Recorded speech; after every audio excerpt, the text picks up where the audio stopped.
Mga master, okay lang bang? Huwag niyong skip ang mga ads sa aking mga video kung okay lang mga master. Salamat sa solid na suporta po. Yon, what's up mga masters? Nandito na naman tayo sa panibagong araw, panibagong kabanata na naman ang pagsasama-samahan natin ngayon, guys.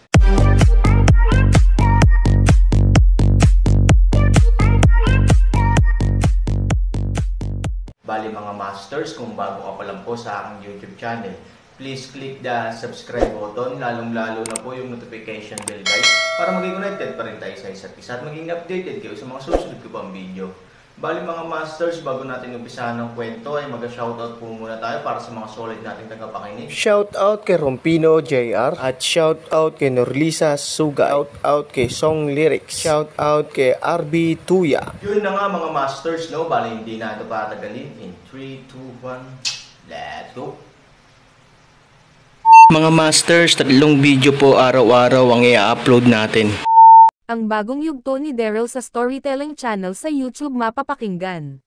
Ang bagong kabanata, paano ka napunta sa loob ng aming kaharian nang hindi namin namamalayan?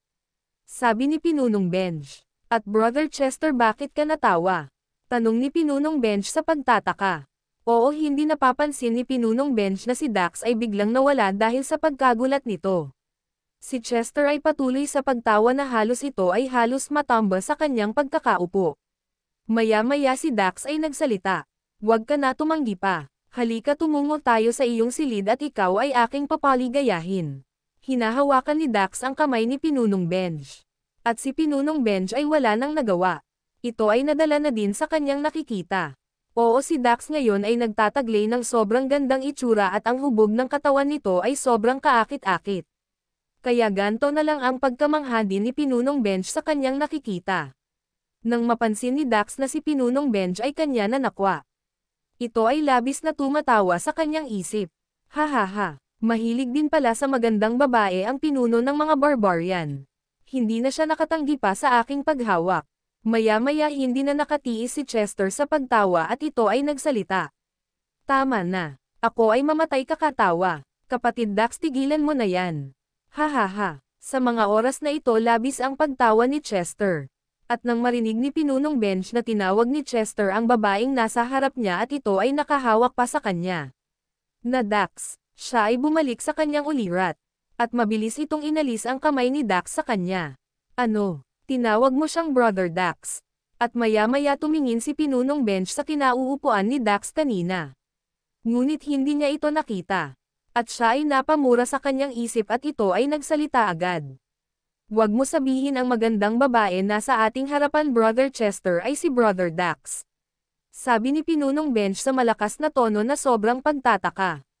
Pawis na pawis ang noo ni Pinunong Benj sa mga oras na ito. At si Chester ay sumagot. Oo, Brother Benj. Si kapatid Dax ang babae na iyan. Nang marinig ito ni Pinunong Benj, ito ay nagtanong, paano? Paano naging ganyan kaganda si Brother Dax? Nang marinig ng dalawa ang sinabi ni Pinunong Benj. Lalo na si Dax, ito ay labis ang tuwa. At siya ay nagpasya nang bumalik sa dati niyang anyo. Maya-maya, dahan-dahan bumabalik si Dax sa kanyang pagkalalaki. Habang nakikita ito ni Pinunong Benj, siya ay labis ang pagkagulat. At pagtataka, hahaha, Brother Benj, paumanhin. Masyado lang nakakabagot kaya ginawa ko ito. At nais ko sana ipakita din sa iyo ang teknik na ito dahil sa isang maliit na bagay lamang. Mababago ko ang aking itsura ano man ang naisin ko. Sabi ni Dax, nang marinig ito ni Pinunong Benj. Ito ay medyo kumalma na at hindi peren maalis ang pagtataka nito. At siya ay nagsalita. Ano ang sinasabi mong bagay, kapatid Dax? Napakahusay ng bagay na iyon kung ating iisipin. Sa isang iglap lang nabago mo agad ang iyong pagkatao. Sabi ni Pinunong Benj sa pagkamangha. Nang marinig ito ni Dax, niluwa niya ang maliit na bilog na bagay sa kanyang bibig. At ito ay pinakita kay Pinunong Benj. Brother Benj, ito ang bagay na aking sinasabi. Sabi ni Dax at si Pinunong Benj ay agad-agad na nagtanong. Paano ka nagkaroon ng ganyang mahiwagang bagay? Ito ay pambihirang bagay na ngayon ko lang nakita. May ganyan palang bagay na kayang-kaya baguhin ang isang itsura ng isang nilalang. Sabi ni Pinunong Benj. Nang marinig nila Dax at Chester ang sinabi ni Pinunong Benj. Si Chester ay nagsalita. Brother Benj, Ang bagay na iyan ay nakuha namin sa loob ng lumang temple, nung kami ay nakulong doon. Dahil sa aming pagtatago sa mga general ng lahing demonyo. Sabi ni Chester sa mahinang tono at si Dax ay nagsalita din at kinukwento ang lahat ng nangyari kaya nila ito nakuha. Brother Benj, nung kami ay napadpad sa loob ng lumang temple. Sa aming kuryosidad sa lumang temple na iyon. Nagpasyahan namin na libutin ang buong loob ng lumang temple. At sa hindi namin inaasahan, may naririnig kami isang boses na nagmamula sa babae. Kaya agad-agad namin ito pinuntahan. Ngunit si Brother Chester ay matalino talaga. Naisip niya agad na isa iyon patibong kaya nagpasya si Brother Chester na mag-antay na lang sa isang sulok para kung ano ang pwedeng mangyari. Ay agad-agad siyang makakagawa ng paraan. Pinuntahan ko mag-isa ang babae na naiyak sa loob ng lumang temple. Para ito ay tulungan sana. Ngunit lumipas ang ilang minuto. Ito ay lumabas sa tunay niyang anyo. Ito pala ay isang malaking ahas na naninirahan sa lumang temple sa matagal na panahon. At dahil sa pagiging matalino ni Brother Chester, ang mabangis na ahas na iyon ay aming napatay. At bago siya nasawi, ito ay naglabas ng isang bagay sa kanyang katawan. At ito nga iyon ang aking hawak-hawak ngayon. Oo Brother Benj, ito ay nagmula sa mabangis na ahas na natagpuan namin sa lumang temple ng mga lahing demonyo. Sabi ni Dax. At dahil din dito, natalo namin ang isang general mula sa lahi ng mga demonyo nang hindi gumagamit ng anumang spiritual na lakas. Dahil sa teknik na mayroon ang maliit na bagay na ito ay nalinlang namin ang general na iyon at siya ay nasawi sa mga kamay namin. Sabi ni Dax sa malakas na tono. Nang marinig ito nila Chester at Pinunong Benj. Ang mga sinabi ni Dax. Si Chester ay nagsalita din. Nagsasabi ng totoo si Brother Dax, Brother Benj. Napakalaki ng naitulong sa amin ng bagay na iyan. Upang makaligtas sa kamay ng isang general mula sa lahi ng mga demonyo. Kung hindi dahil dyan, sigurado kami ay nahuli na ng mga general na iyon at binalik na kami sa lugar ng mga demonyo. Sabi ni Chester nang nakangiti habang nakatingin kay Pinunong Benj. At sa mga oras na ito, si Pinunong Benj ay labis ang pagkamangha. At ito ay nagsalita. Buti naman mga kapatid, nakuha nyo ang kapakipakinabang na bagay na iyan sa oras ng panganib. Labis ako namangha sa tinataglay na kakayahan ng maliit na bagay na iyan. Buti na lang sa inyo napunta iyan. Kung sa ibang nilalang ang nakakuha niyan, sigurado iyan ay magagamit sa kasamaan. Mabait parent talaga ang inyong. Kapalaran sa inyong dalawa, Brother Chester at Brother Dax. Maya-maya si Chester ay nakaisip ng isang napakahusay na gawain. Tinignan niya si Pinunong Benj. Dahil si Pinunong Benj ay ang katawan nito ay galing sa isang tigre at ang ulo nito ay parang sa tao. Kaya naisip ni Chester na tawaging si Dax saglit upang ito ay kausapin. Brother Benj, nais ko lang sana makausap ang aking kapatid saglit. Dahan-dahan naglakad si Chester kay Dax. At nang marinig ni Dax ang sinabi ni Chester ito ay nagtaka, at maya-maya bumulong si Chester kay Dax. Kapatid Dax, kung maaari lang. Nais ko sana ibigay ang bagay na iyan kay Brother Benj. Bilang pasasalamat sa pagtulong niya sa atin na makatakas sa kamay ng mga demonyo at patuloyin sa kanyang kaharian. Nais ko sana magamit niya ang bagay na iyan upang maging anyo nilalang siya na may 2 paa at 2 kamay lamang. At ang bagay na iyan ay magagamit talaga niya ng tama at sa mabuting paraan. Kung totoosin hindi na natin kailangan pa niyan. Sabi ni Chester kay Dax sa mahinang tono. Upang hindi marinig ni Pinunong Benj ang kanilang pinag-uusapan. Nang marinig nito ni Dax, agad-agad itong sumang-ayon. Tama ka nga kapatid Chester. Sa kabutihan na pinakita sa atin ni Brother Benj at sa pagpapatuloy sa ating sa kanyang kaharian na bukal sa kanyang kalooban. Pumapayag ako na ibigay na sa kanya ang bagay na ito. Sabi ni Dax, napakabait na nilalang ni Brother Benj. At tama ka nga Brother Chester, ito ay kanyang magagamit. Nang tama at husto, upang maging isang makisig na nilalang siya. At bilang pinuno ng isang lahi, dapat ang postura mo ay isang matatag na pinuno, na nakatayo ng tuwid at handa hindi yumoko kahit kanino man. Sabi ni Dax, nang marinig ni Chester ang sinabi ni Dax. Tinapik ni Chester ang balikat ni Dax at nagpasalamat. Salamat Brother Dax, kung ganun, maaari mo na sabihin sa kanya, ang nais natin gawin. Sabi ni Chester at maya-maya ito ay nagsalita at humarap kay Pinunong Benj. Brother Benj, May nais sanang sabihin sa iyo si Brother Dax. Sabi ni Chester. Nang marinig ito ni Pinunong Benj ito ay nagsalita. Nako, baka isang kalokohan na naman ni Brother Dax ang nais niyang sabihin sa akin. Sabi ni Pinunong Benj sa tono ng nakangiti. Nang marinig ito ng dalawa, sila ay napatawa. Ha ha ha. At maya-maya, si Dax ay nagsalita.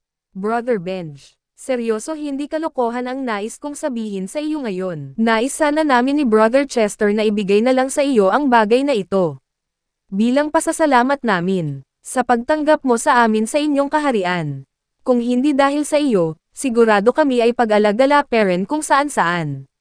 Lubos kaming nagpapasalamat na ikaw ay aming nakilala. Lalo na ngayon kami ay nasa sitwasyon na hindi alam kung paano matatakasan ang mga lahing demonyo. At alam namin na mapapakinabangan mo ang bagay na ito. Sabi ni Dax sa sincere na tono. At si Chester ay nagsalita din. Tama si Brother Dax. Dahil sa iyong mga kasundaluhan napadpad kami sa inyong lugar at kami ay iyong pinatuloy sa inyong kaharian at tinuring na isang kapatid. Kaya sana tanggapin mo ang bagay na iyan bilang pasasalamat namin sa lahat ng ginawa mo sa amin ni Brother Dax. Nang marinig ni Pinunong Benj ang mga sinabi ni Dax at Chester. Labis na antig ang puso nito at medyo siya ay napaluha. At si Pinunong Benj ay nagsalita. Wala naman akong hinihintay na kapalit sa lahat ng aking nagawa para sa inyo. Ginagawa ko ito dahil din sa ginawa ni Brother Daryl na pagtulong sa amin lahing barbarian. At bilang kapatid ni Brother Daryl kayo. Kaya tinuring ko na din kayong mga kapatid ko. Hindi nyo na kailangan pa ibigay ang bagay na iyan sa akin. Oo kung ating iisipin. Ang bagay na iyan ay talagang mahiwagang. Ngunit ano naman ang gagawin ko sa bagay na iyan? Mababago ba nito ang aking figure? Dahil sa tagal kong inasam yan at naghanap ng paraan para kahit papano ay maranasan ko naman ang magkaroon ng 2 paa at 2 kamay lamang at nakatindig ng ayos na para isang bundok na walang kayang tumibag. Sa tingin nyo ba mga brother? Kayang baguhin ang aking itsura ng bagay na iyan? Baka sa tao lamang iyan nag-ana. Sabi ni Pinunong Benj. Nang marinig ito ni Chester. Siya ay nagsalita. Brother Benj. Kung ganun mas lalong ang dapat mapasakamay mo itong bagay na iyan. At nakalimutan mo na ba ang sinabi namin kanina? Na sa malaking ahas namin nakuha ang mahiwagang bagay na ito. Oo sa isang figurang hayop din. Na tulad mo. Kaya nakakatiyak kami nagagana ang mahiwagang bagay na ito sa iyo. Sabi ni Chester. Nang marinig ito ni Pinunong Benj siya ay nagsalita. Tama nga, kung ganun. Lubos kong tinatanggap ang bagay na iyan mula sa inyo Brother Dax at Brother Chester. Sobra akong nagpapasalamat sa inyong kabutihan. At nang marinig ito ni Dax, dahan-dahan itong lumapit kay Pinunong Benj at iniabot ang mahiwagang bagay na nagmula sa malaking ahas kay Pinunong Benj. Tuldok, at si Dax ay agad-agad na nagsalita. Para malaman din natin na ito ay gagana. Maaari mo nang lunukan ang bagay na iyan. Sabi ni Dax nang nakangiti. Nang marinig ito ni Pinunong Benj. Siya ay nagsalita, kung aking lulunukin ang bagay na ito. Nais ko sana makita ng lahat ng aking nasasakupan ang pagiging ibang anyo ko. Upang makapagbigay-pugay sila sa inyong 2 Brother Chester at Brother Dax. Dahil matagal na kami talaga naghahanap ng isang bagay na makakagawa ng tulad nito. Kaya kung maaari, nais ko muna ipatawag ang lahat ng aking nasasakupan. Sabi ni Pinunong Benj nang nakangiti. Nang marinig ito nila Chester at Dax, sila ay agad na sumang-ayon sa nais ni Pinunong Benj. At mabilis na pinatawag ni Pinunong Benj ang isang sundalong barbarian at inutusan upang tipunin ang lahat ng mga barbarian. At magtipon-tipon sa labas ng kaharian. Mabilis na nagtungo ang sundalong barbarian. Sa lahat ng mga kasundaluhan at lahing barbarian upang ito ay tipunin sa labas ng palasyo. Yun na nga mga masters, no? Bali panibagong kabanata na naman yung natapos natin ngayong gabi. Muli, maraming salamat po talaga sa walang sawang suporta po sa aking YouTube channel na talagang inaabangan nyo po ang bawat upload ko po. Bali mga masters, magkita-kita ulit po tayo bukas ng gabi at ngayon po ay magpapaalam po muna tayo. Bali mga masters, bye-bye!